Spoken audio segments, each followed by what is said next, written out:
Hi there. Welcome to the SoberCircle channel. Enjoy this speaker tape.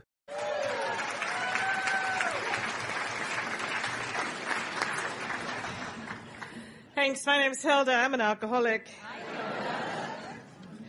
AA does what? I love Alcoholics Anonymous, and thank you, Pat, for your 10 minutes. Margaret and the committee for asking me to come up.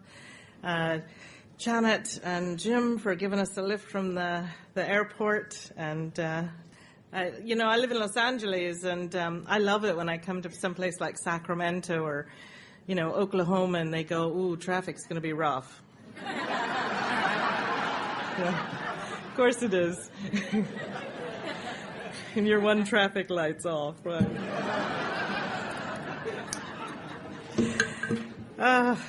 So Sacramento Spring Fling, who knew? There's a lot of people here tonight.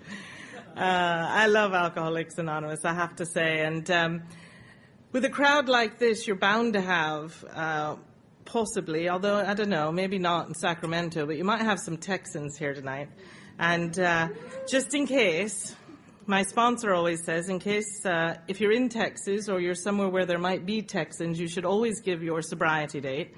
Because for some reason, Texans think if you don't give it, you don't have one. So my sobriety date is the 20th of July, 1993. And it's not my first sobriety date, but I hope it's my last. And let's see. I obviously am not born in Los Angeles. Fresno, no, kidding.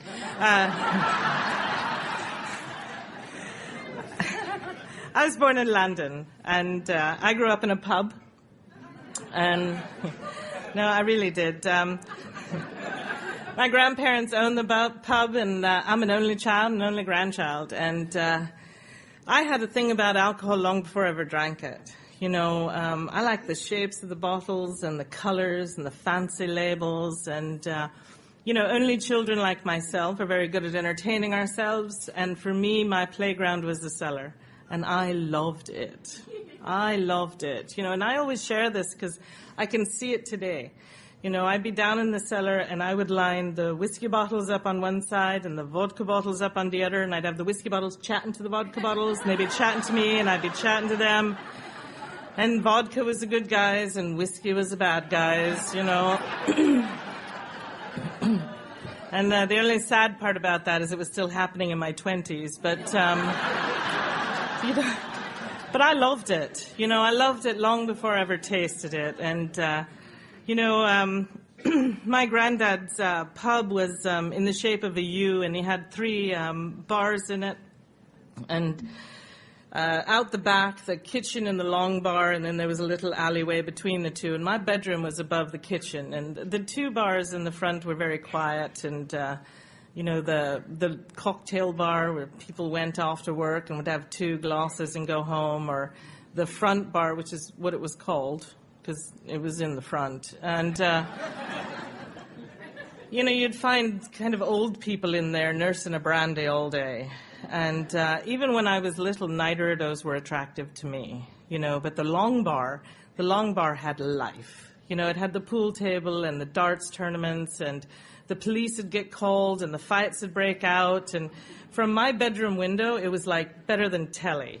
It was always something going on, and I loved it, and I would watch it for hours. And in London, they had this thing called lock-in at the time, and after hours, they'd lock all the doors, and the regulars got to stay. And they would turn down the lights, and they'd turn down the jukebox, and from my bedroom window, all you could see was the neon glowing through the optics on the bottles, and it just looked magic. And I snuck down one night, and my granddad flagged me in. And I didn't know how old I was. I just know that my pajamas still had feet in them, and I snuck in, and my granddad put me up in a bar stool, and he gave me a baby sham. And at the time, baby sham came in a little bottle, and I was a little person. And the logo on the bottle was this cartoon deer that was sort of leaping, and he put it in a little glass, and I'd arrived. And to this day, I cannot, unlike Pat, I can't tell you if I like the taste or if I got drunk or tipsy, or I have no clue. I just know that night I got to be one of them. I got to be part of, all these people that I've been watching for so long. And, I really think I probably spent the rest of me drinking trying to get that night back, Of course, it never really happened. But, the big book of Alcoholics Anonymous, around page 33, and I'm paraphrasing because I know there's people in here who know the book way better than I do, but around page 33 it says something like, it doesn't matter how often you drink, what you drink, it's what happens when you drink. And that many who are merely potential alcoholics often become the real thing in a relatively short amount of time, particularly true of women. And I am one of those women. By 16 I had an ulcer. At 17 I got done for drunk driving for the first time. At 18 I had a heart attack, and 6 months later I was in my first mental hospital. And that's when drink was working. It all went downhill after that, Over the next 3 years, I was in and out of 5 mental hospitals, and the longest amount of time I was out of a mental hospital in that 3 years was 2 weeks. And in those 2 weeks, I was in my own flat. I had the curtains drawn, no duct tape. The answering machine on, and a fridge full of Asti Spumante, vodka, and Michelob Light. Because I was always watching calories too, But I can tell you that for 2 weeks I did not see or speak to another human being, and I was happy. I have a clear memory of standing in the shower, drinking a cold Mick Light, not knowing if it was day or night, not caring, and thinking it just doesn't get any better than this, But what happened was I got a knock on the door one day, and it was my mom, my shrink, 2 policemen, and 2 nurses. They shot me in the arse with something and put me in a jacket with really long arms. And I came to at the Institute for the Living in Hartford, Connecticut. And I felt like I was on candid camera. I'd been punked or something, because it seemed surreal to me, I found out that I had been committed for a minimum of a year for being a danger to myself and others. I hadn't seen anybody for 2 weeks. I couldn't figure out who the others were, And it really bothered me, But anybody who's been in a place like that knows the people in those places are crazy, Now, I have always known I'm a little bit off, right? I've always known that I'm not really a full ticket. I don't think I've ever been a full ticket. I don't think I'll ever be a full ticket. And quite honestly, I don't believe there is a program in the world that will make me a full ticket. What I do know is that the program of Alcoholics Anonymous has given me the tools that allow me to act as if I'm a full ticket. And I'm running with that today, right? Oh, you're an odd bunch.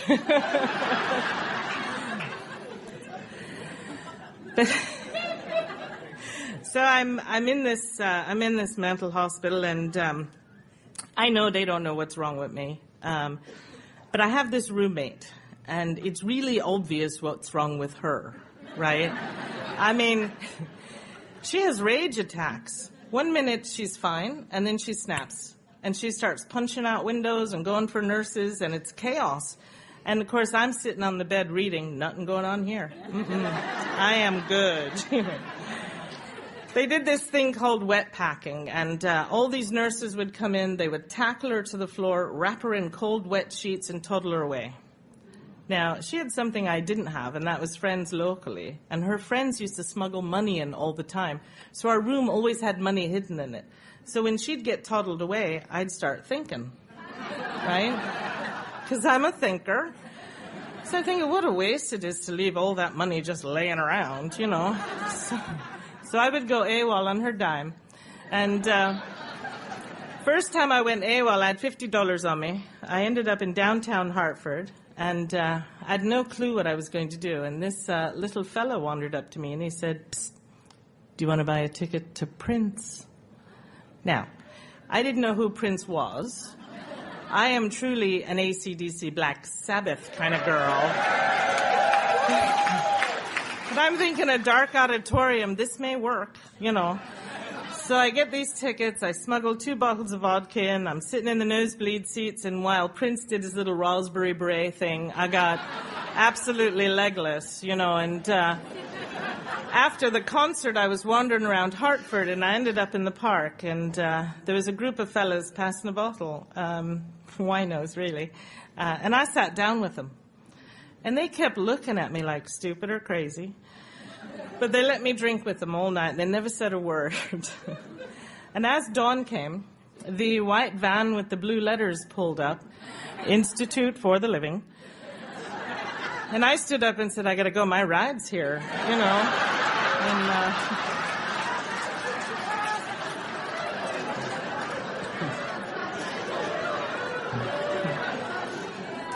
it's a true story. And you know, these fellas just looked at each other like, "Yep, crazy." Right? So I get back to the hospital and I'd have to build up my little trust points, and anybody who's been institutionalized knows about that. And you know, as time was going on, I was getting tired and I wasn't going as far when I went AWOL. And one of the last times I went AWOL, I ended up in this pizza joint right around the corner from the hospital. And as I went in, I thought, okay, Hilda, this time we are going to do this like a lady. We're going to do this properly. So I walk in, I order a slice of pizza and 2 pitchers of beer.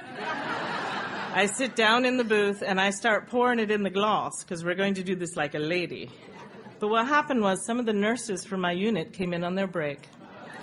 So now I'm down in the booth with the pitcher up to my mouth, trying to get as much down me as I can before they see me, you know.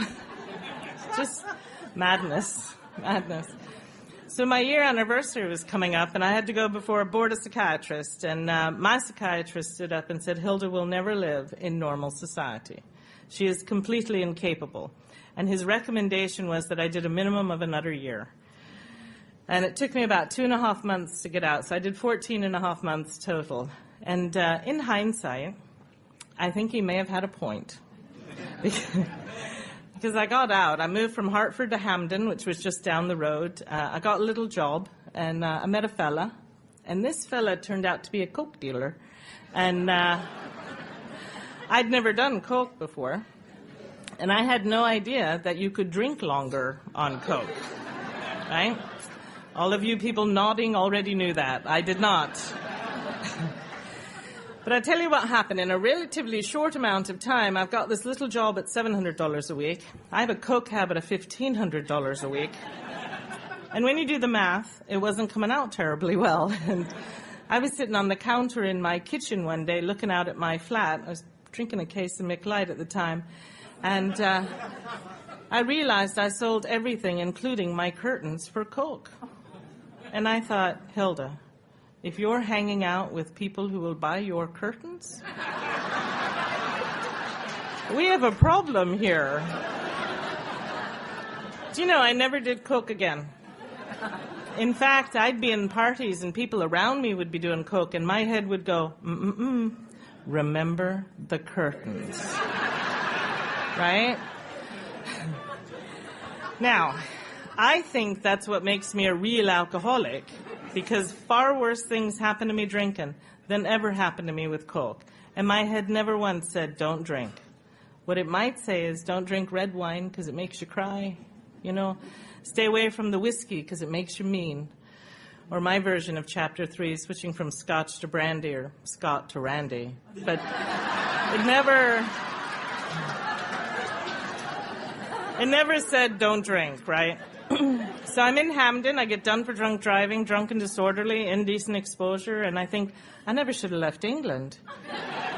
It was so much better there. And I moved to England, and I'm not in England very long. I get done for drunk driving, drunk and disorderly, indecent exposure, and I think, you know, America was so much better.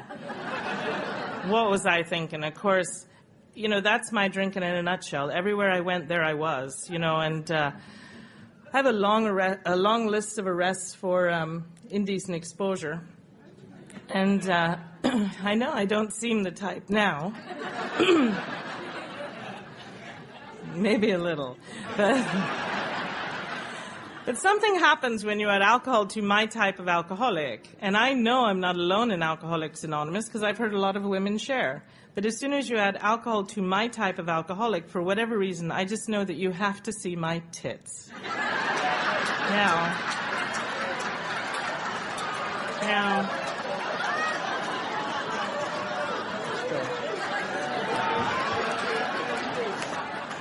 Now, I tried. I know Jean's looking at me like, what? It happens.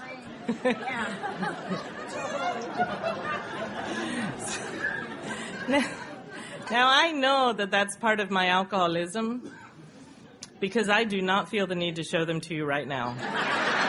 Right? So I'm back and forth, and I'm back in England, and I'm tending bar with my mate Andy. He's a good friend of mine. We've been a good friend for a long time, and Andy's birthday was on New Year's Eve, so we started drinking on Christmas Eve, as you do. Now, I've always been a blackout drinker, right? I used to call it losing time. I was always just losing time. I'd lose a couple hours, I might lose a weekend, whatever. I had assumed that when I had lost time, I had passed out quietly somewhere. I found out that is not true. Because what happened was on the 3rd of January, the phone was ringing, and when I answered it, it was my mate Andy, and he asked me if I was ready to pick out rings. And I had no clue what he was talking about. And he said, no, Hilda, not this time. Now, he brought over a video. I'm on this video, and I look great. I look great. I am not slurring my words. I am not walking funny. I have drink in hand the whole time. It's all the pubs we were in. All our friends were there. My father was there. I'm watching the video. Andy went down on one knee, and I thought, dear God, say no. Because I wasn't there. And it was the first time I realized that you didn't know I wasn't there. You know what I mean? So I did what I did best, really. I went to the pub. And I panicked, and I really didn't know what I was going to do. And I found the guy in the pub that knows everything about everything, right? There's a guy like this in every bar all over the world. You know, you ask him what time it is, he tells you how the pendulum clock works, you know. I mean, he truly is the most interesting man in the world, right? So I'm chatting away to this fella, and I said I told him I'm engaged, I don't know what I'm going to do. And he said, did you know if you volunteer on a kibbutz in Israel, they give you 3 meals a day, they do your laundry, and you get 50 quid a month? I thought, result. 3 days later, I'm in Golders Green, I've got a visa, I'm going to Israel. Now, I'm a good Irish Catholic girl. This all made sense to me. I went for 3 months, I stayed 9. And I come out of a blackout in a Tel Aviv jail charged with drunk driving, and I didn't remember renting the car. And I can tell you that really horrible things happen to young, vulnerable women who drink like I do in places like that. And I got out on bail, and I ended up jumping bail, and I went to Egypt, and I ended up with the wrong people in the wrong place at the wrong time. And really horrible things happen to young, vulnerable women who drink like I do in places like that. I ended up getting dumped just near the American Embassy in Cairo, and I had a tattered T-shirt on me, a beat-up pair of shorts, and not another thing to my name. And a big American Marine took pity on me. It was Ramadan, and everything was shut, including the embassy, and him and his mates looked after me until the embassy opened. And I can tell you that I truly believe a non-alcoholic woman who had been through what I had been through would probably never drink again. But I'm a goalpost drinker. I'm one of those drinkers that says, if it gets bad, I move the goalpost back just a little bit. And I say, if it gets worse, I move the goalpost back just a little bit more. I got an emergency passport, and I was on a flight out of Cairo, and I wasn't 20 minutes in the air, and I thought, hell, they could have killed me. I was drunk when I landed, and I had no clue that it was alcoholism. I didn't know what was happening. And the whole 80s for me are a bit like the Talking Heads song, Once in a Lifetime, where he goes, this is not my beautiful house. This is not my beautiful wife. How did I get here? You know. It's like one big long blackout with little bits of reality tossed in. And coming to the end of the 80s, I found out I was in a relationship that apparently I had been in for quite a while. And my partner was commenting on my drinking, which I just thought was rude. So I moved. I moved to Papillion, Nebraska, and moved in with me mum. And I wasn't with me mum very long, and she started commenting on my drinking. And I really didn't know what to do. And I thought about my uncle. Now, my uncle had tried to 12-step me when I was 18 in a pub in St. Albans. He was on fire with Alcoholics Anonymous, and he was buying the beer, so I let him talk, right? And I remember him saying, you know, Hilda, in Alcoholics Anonymous, you need never drink again. I was 18. I thought, why the hell wouldn't I want to drink? But he could see exactly what was going on, and fast forward, it's all gone horribly wrong, and I thought of him. And he was still sober in Alcoholics Anonymous. And that was really attractive to me because he was what I thought a real alcoholic was, right? My uncle went to prison. I only ever went to jail, you know. My uncle went to detox centers. I only ever went to mental hospitals. So in my mind, he was what a real alcoholic was, and yet he was still sober in Alcoholics Anonymous. So I thought I'd give it a go. And I went to my first meeting of Alcoholics Anonymous on New Year's Eve, 1989. I picked New Year's Eve because I truly believe no alcoholic would quit drinking on New Year's Eve. I know today only alcoholics pick a date. Non-alcoholics never think about what day they're going to stop drinking. They don't worry about their drinking. You know, it's like virgins don't go for pregnancy tests. It doesn't happen, right? And I didn't know that, so I toddled along to this meeting on New Year's Eve, and they were talking about he's the father and we're the children, and I thought I was screwed, right? Because I've always been a seeker. I mean, Israel, please, right? So I couldn't hear anything else in the meeting, so I started taking everybody's inventory by their shoes, because I can't look at you either. And the fella next to me had on the biggest pair of cowboy boots I'd ever seen. And I remember thinking, I wonder if his IQ is any bigger than his boot size. You know, I mean, tearing these people to shreds. And after the meeting, I made a beeline for my car, and this big, dumb cowboy followed me out. And he said, have you got a big book? I said, of course I have a big book. Doesn't everybody have a big book? Now, I wouldn't have known a big book if you'd beat me with it. But I couldn't tell him that, right? But without missing a beat, he went to his truck, and he gave me his big book. And I was completely speechless, because the first time anybody'd seen straight through me. And I went to get in my car, and this little old woman ran up to me and said, did you know if you go to a lot of meetings and you don't drink in between, you can't get drunk?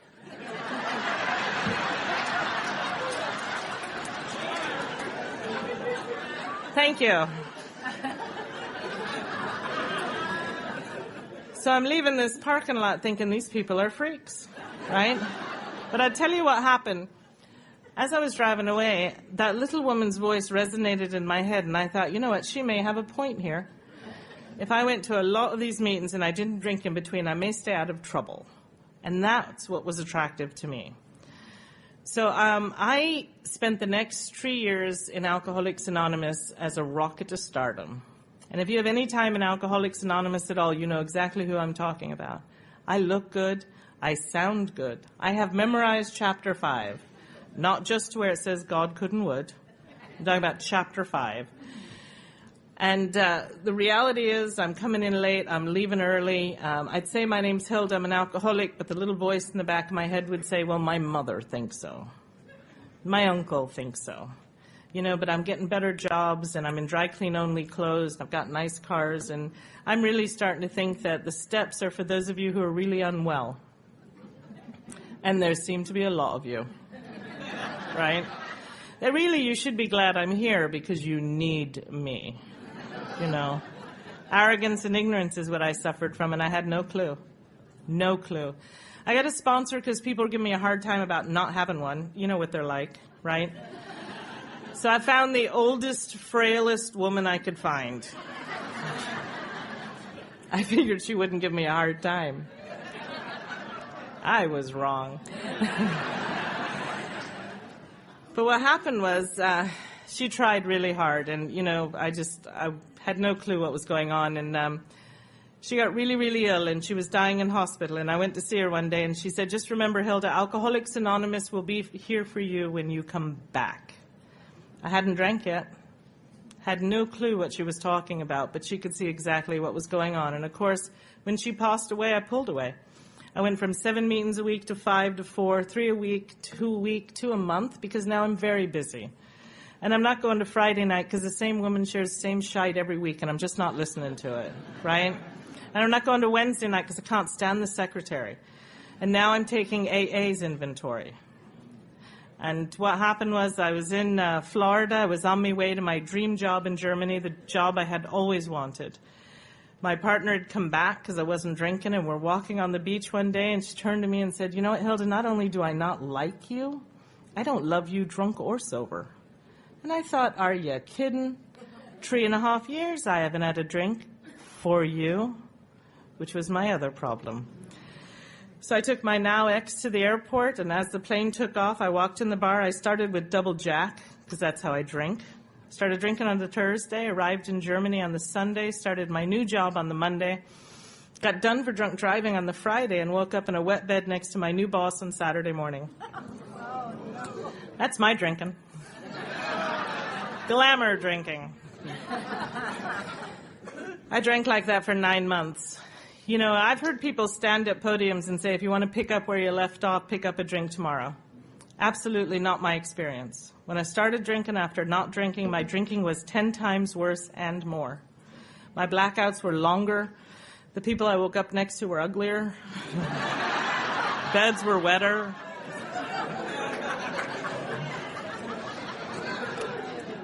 It's not where I left off.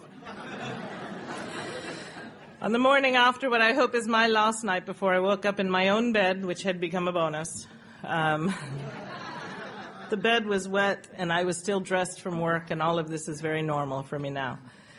But I went into the bathroom and my hose were all ripped. I had a great gash down my face. There was blood everywhere, and I had no clue what had happened the night before. And I had that moment. I heard people in Alcoholics Anonymous talk about the hideous 4 horsemen: terror, bewilderment, frustration, and despair. I just think, God, you're so dramatic. That morning I knew who they were, and my heart broke. Not because I can't drink anymore. I drink with the best of them. But that morning I realized I had become unpredictable to me. I did not care when I was unpredictable to you. And I did the only thing I knew what to do. I phoned English-speaking AA. I didn't know where else to go. And the fellow who answered the phone's name was Steve Baker. He lets me break his anonymity. And I told him my sad old story. Poor old me, been to AA, screwed it up, wine. And he said something to me I truly believe saved my life. He said, Hilda, the most natural thing in the world for an alcoholic to do is drink. And that's why in Alcoholics Anonymous we don't shoot our wounded. And I believed him. It's the only reason why I went to a meeting that night. I really thought he understood, So I'm driving over to this meeting in Hunsbroek, Holland. And my head kicks in, right? Because I suffer from alcoholism. My head goes, hang on a minute, Hilda. We don't want anybody to think you're new, right? I don't want anybody to think I don't know what's going on in here. I memorized chapter 5. So I'm thinking about the meetings in Florida and California, big meetings. And I thought what I would do is I would come in and sit in the back, get a little bit of time, and then tell you what happened, right? I walked into this meeting in Hunsbroek, Holland. There were 7 people in the room for an hour and a half. And nobody was letting me pass. It's not hard to see who the newcomer is, right? They're all shiny and new. I'm all bloated and beaten up. I look like a vision for you, and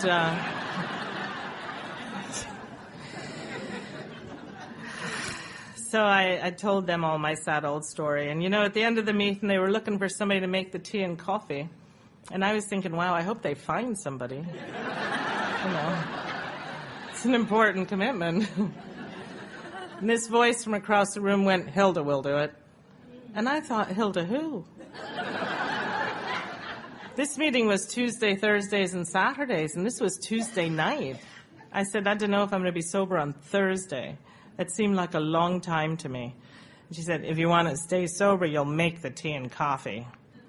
And I thought, who is that psycho bitch, and why is she tormenting me? But my mouth went, oh, okay. I had no fight left. You know, and if you're new to Alcoholics Anonymous, I hope you're tired. You know, I would have done anything that woman asked me to do, and I tried because I just didn't know what else to do. And I didn't know if it was the Thursday or the Saturday, but she pulled me aside one night and said, you know, you really need to try to do 90 meetings in 90 days. I said, do you see where we are? Hunsbrook, Holland. It is nowhere. Hang a left. She goes, oh, I know where we are, Hilda, but, you know, they have a meeting in Dusseldorf on Friday night and Kaiserslautern on Wednesday and Dahan on Monday. I was like, I said, I'm not driving all over God's acre for a meeting of Alcoholics Anonymous.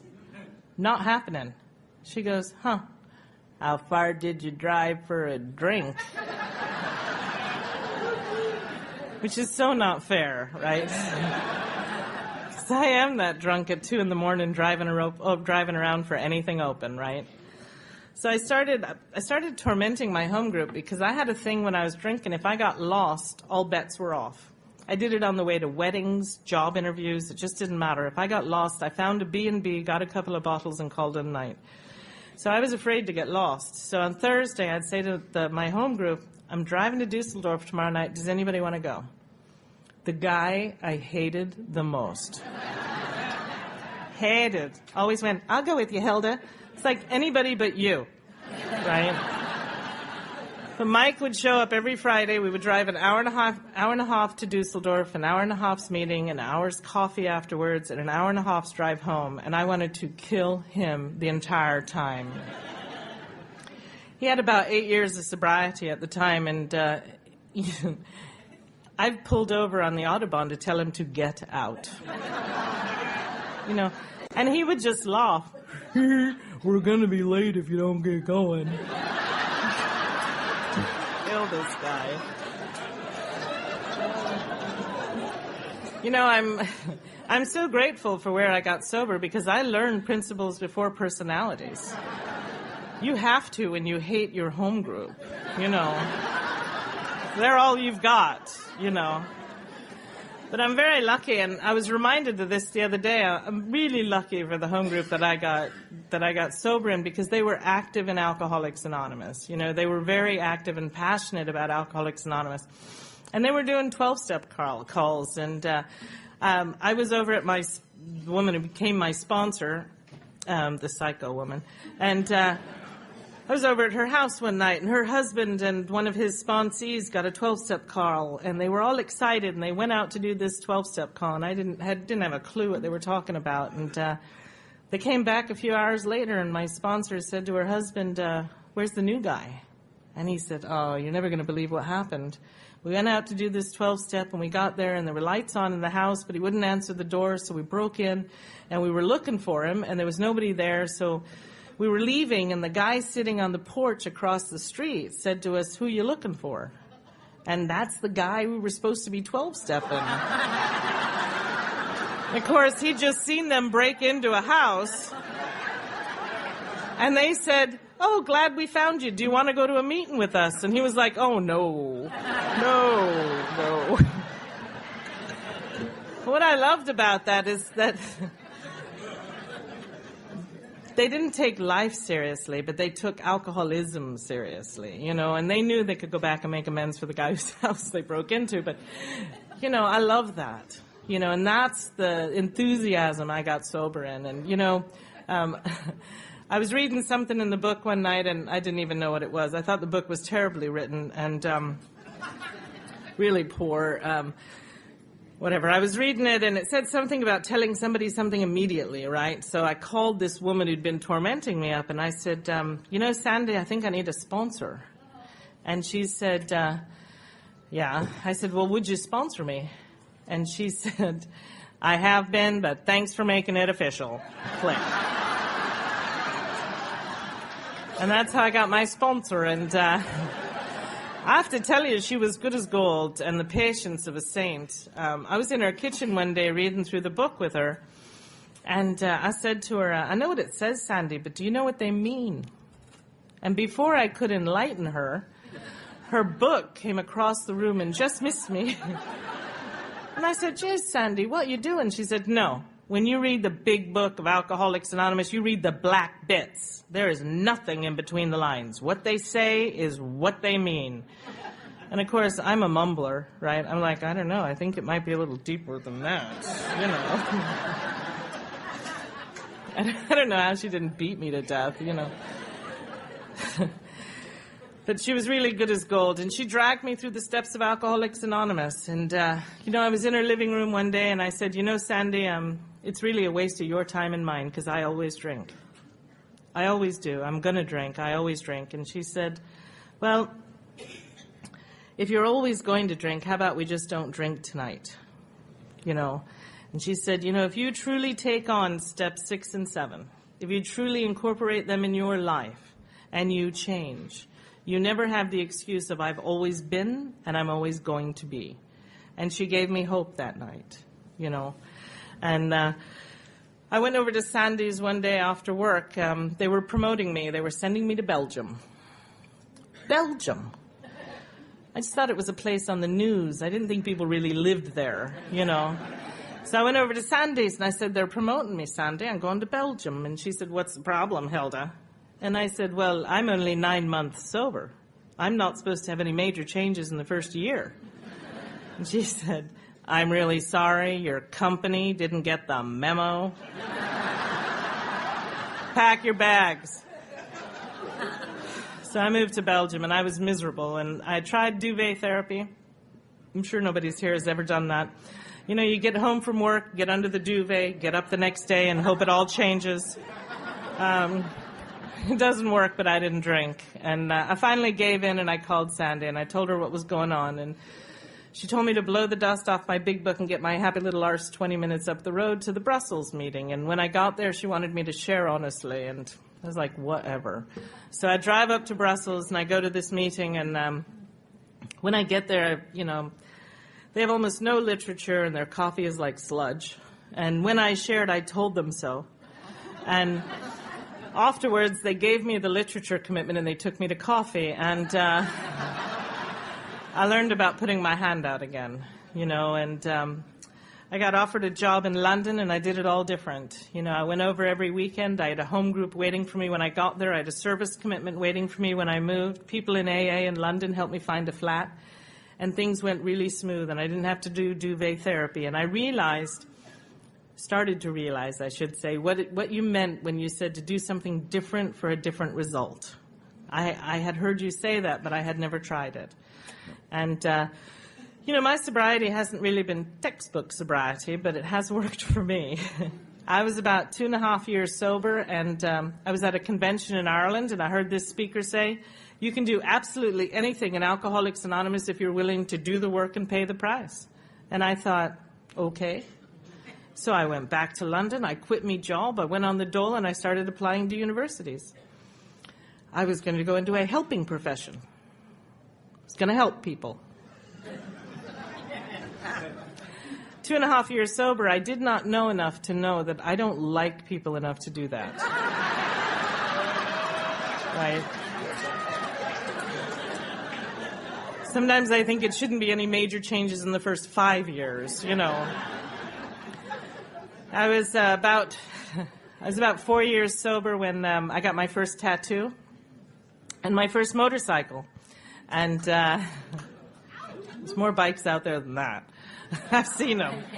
I was about 4.5 years sober. I got accepted to university, and I think I was about 5 years sober. I had a motorcycle accident, and I got a bigger bike and a bigger tattoo. And I started my second year at university, and you know, nobody in Alcoholics Anonymous seemed terribly surprised about that. And I thought it was because they believed in me, and later I found out it's because they believe in Alcoholics Anonymous, that you can do absolutely anything if you do the work and you pay the price. And I was tootling along quite nicely in Alcoholics Anonymous. I'm 6.5 years sober. And I was just about to leave my flat to go to a convention in the south of England, and the phone rang, and it was my mom. And my mom was living in Southern California, and she called to tell me that she had been diagnosed with breast cancer. And she asked if I would fly out to California in a couple of months when she had these big operations, and I said I would. And I went on to the convention that night, and I was standing in line for registration, and a fellow who'd known me since I got sober pulled me aside, and he said, "Would you share at the midnight meeting tonight?" And I said, "I really don't think so." And he said, "Actually, you look like you need to share." What I didn't realize was that my outsides were starting to match my insides, and he could see that. And he said, "You know, Hilda, there'll be nobody there. It's the midnight meeting. The old-timers meeting is going on at the same time. It'll be fine." And I was like, "Fine, I'll be there." So I go to this meeting. There's 250 people in the room. At 6.5 years sober, it was the first time I'd ever cried in Alcoholics Anonymous. I had never cried. And in fact, when you cried, I used to tap your knee, sorry. I had no frame of reference. And I cried when I shared about my mom. And something happened to me that night because a fellow I barely knew stood up in the back of the room and offered me a flight to Los Angeles if I couldn't afford it. The fellowship of Alcoholics Anonymous touched me that night. It's the first time I realized that I was part of something bigger than a meeting, that I was part of a fellowship, and that I was in the middle of the bed. And, when the time came, I did fly out to California. And, I'd spent my entire sobriety asking my sponsor, how do I make amends to this woman, my mom? I'm an only child. I tore her heart out. I called my mom collect from 4 jails, and she could do nothing, My sponsor always says, if you're sitting here with us tonight, there are 10 people sleeping better, 10 people digesting their dinner better, because you're safe here with us. Well, I'll tell you, my mom is one of the 10. And my sponsor kept saying, it's God's time, not yours. And when the time is right, you'll know.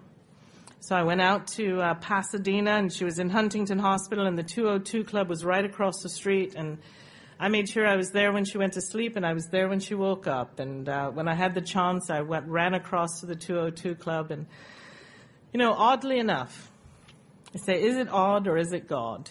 Oddly enough, because of what I had been doing at university, I got to take my mom home early and nurse her at home.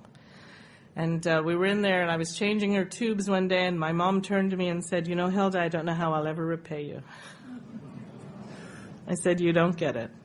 6.5 years I have waited for this moment when I get to be the daughter you deserved instead of the one you had. And, my mom and I have a great relationship today.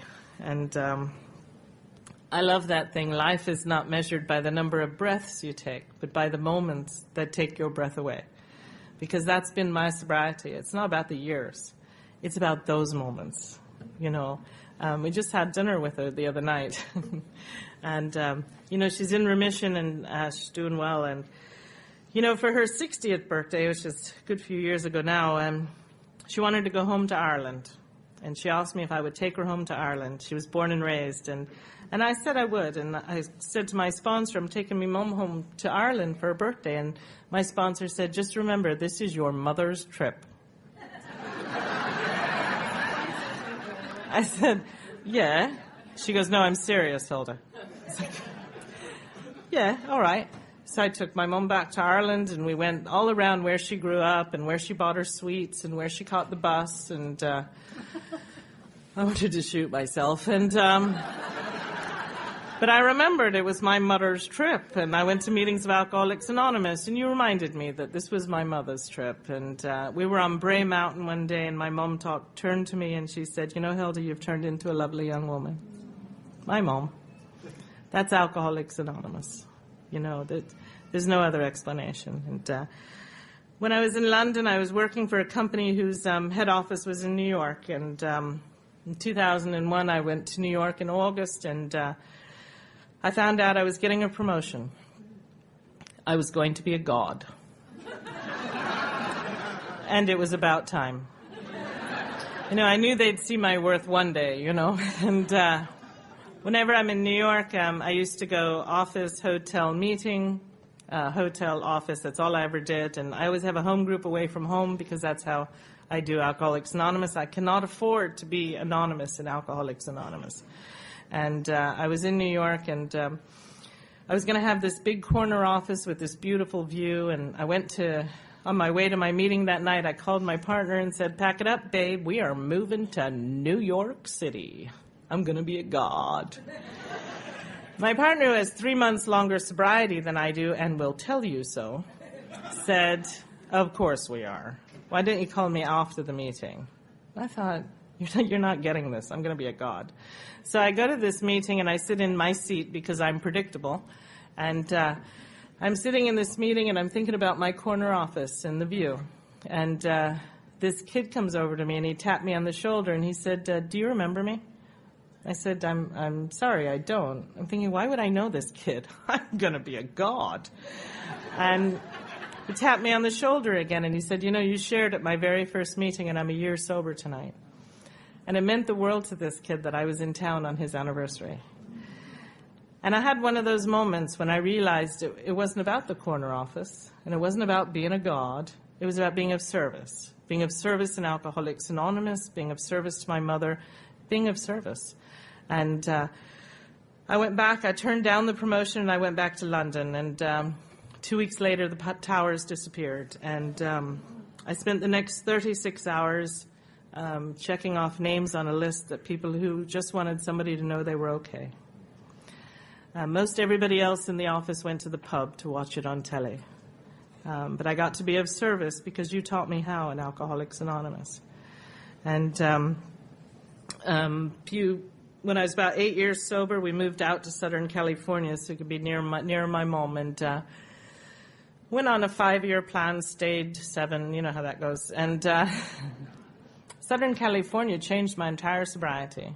I met the woman who's my sponsor today, who reminded me that my primary purpose is to be of maximum service to God and his fellows.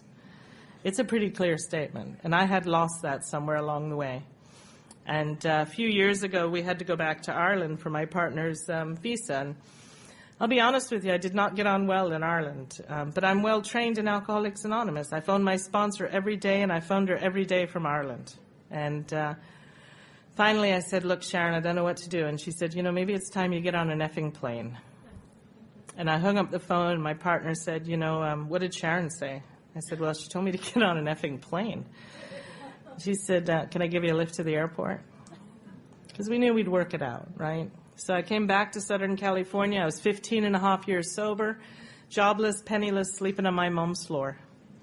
Not where I wanted to be at 15 and a half years sobriety, And I had a tough time getting a job, and I threw myself into the middle of Alcoholics Anonymous because I don't know what else to do. I got busy. And I was feeling a little low, and I called Sharon, and I said, "Look, Sharon, I don't know what to do. I can't get a job, and I don't know what."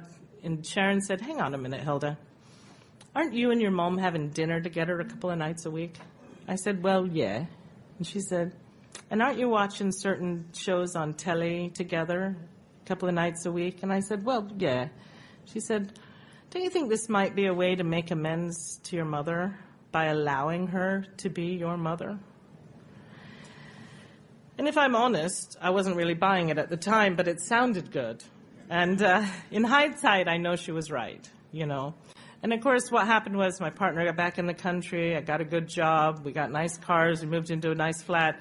And life got good, And in 2011, I guess it was, the company I was working for was going under. So I called my mom. And I said, Mom, the company's going under, and I'm going to be unemployed again. And my mom went, "You can come live with me." It took my mother 24 hours to realize I'd given her bad news. She phoned me the next day. "Oh, I'm really sorry about your news, Hilda." In March of 2012, I was up for 2 jobs at the same time. One was with unmanned drones for the military, and the other was with the Spirit of Giving. Now, if you've had more than a 10-minute conversation with me, you know I am an unmanned drones for the military kind of girl. My sponsor, who is an ex-bong wine drinking hippie, said, "I think the Spirit of Giving would be really good for you." Unmanned drones, Spirit of Giving. So I said to her, I was trying to be smart, really. I said to her, why don't we leave it to God? She said, I think that's a great idea. So we decided I would take whoever offered me the job first. And next month, actually in April, I'll be 3 years at this Spirit of Giving. I'll stop. We have slides from the second floor to the first and barefoot Fridays. You know, we do this thing every year, your year anniversary and every 2 years after, you go on a giving trip, which is what our company does. And I went to Honduras, and I got to participate in this giving trip. And I was unplugged for 10 days, which is unheard of for me to start with. And every morning I'd get up and get in the van, because that's what we did. You get up and get in the van, and we'd go to these far-off places in Honduras, to these schools, and put shoes on little kids' feet. And we were in this area of Honduras where the children are direct descendants of Mayans, and the Honduran government does not acknowledge them. So their school has no electricity and no running water, and they're the happiest kids you've ever met. And we had to give these kids shoes. And as we were packing up to go one day across the valley, I could see this little fella whose shoes we did, and he had them up in his hands, and he was waving to us. And my heart cracked open just a little bit. Just a little bit. And you know, the thing is, I almost missed it. I almost missed it. You know, I am truly the product of strong sponsorship. You know, I take direction from a woman I don't always like, to do things I don't understand and usually don't like. But I tell you what, I have a life today that I could not have planned, you know. And the funny thing is, I'm really good at this job. And I'm glad I didn't miss it. You know, I'm really glad I didn't miss it. And, you know, my father died when I was 22. And my dad only ever wanted the best for me, but my dad knew exactly what and who I was. You know, he was under no illusions, my father. I was in Connecticut when I was working. He came out on a Christmas holiday once, and I was at the Christmas party, and my boss had to call him to come get me. I think I was 19. I wasn't even legal to drink. And my father came to get me, and of course I was legless. And he was a big guy, and he threw me over his shoulder. And my boss, I could hear my boss apologizing, saying, you know, we just didn't know that she drank that much. We don't know how it happened. And I'd been drinking Black Russians, and my father said, oh, don't worry, it's not the first time Hilda fought the Russians and lost, you know.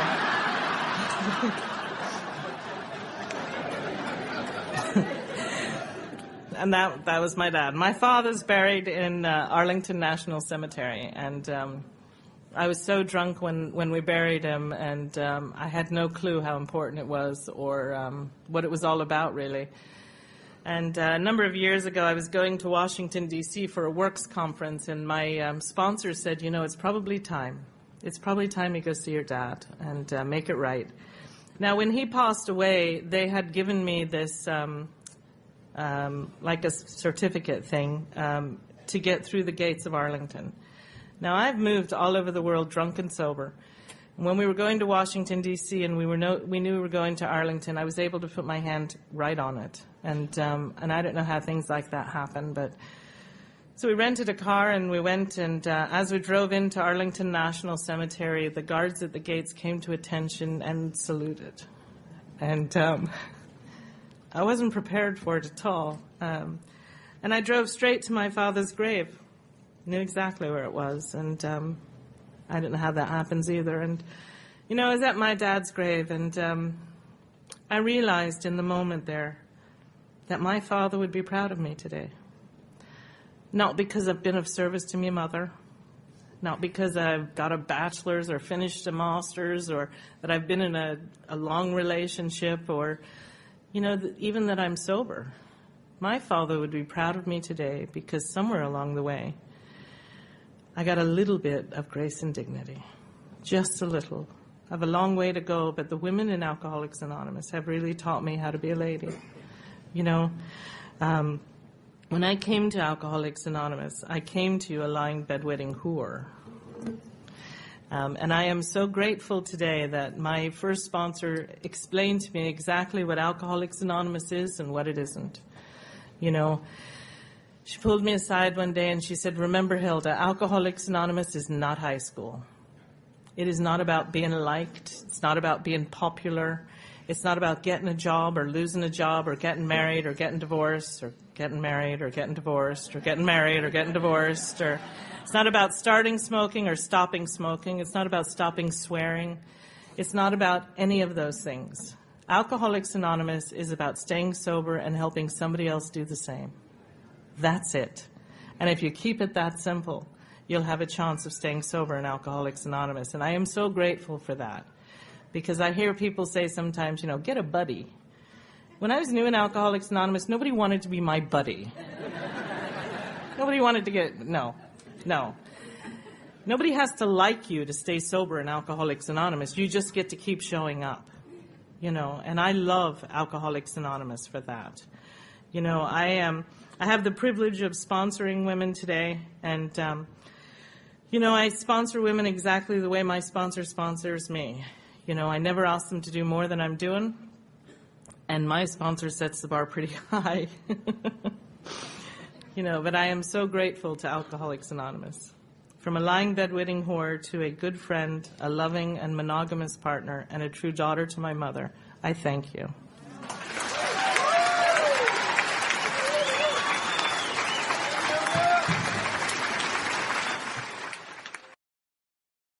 Thanks for listening. Please support the channel by liking and subscribing.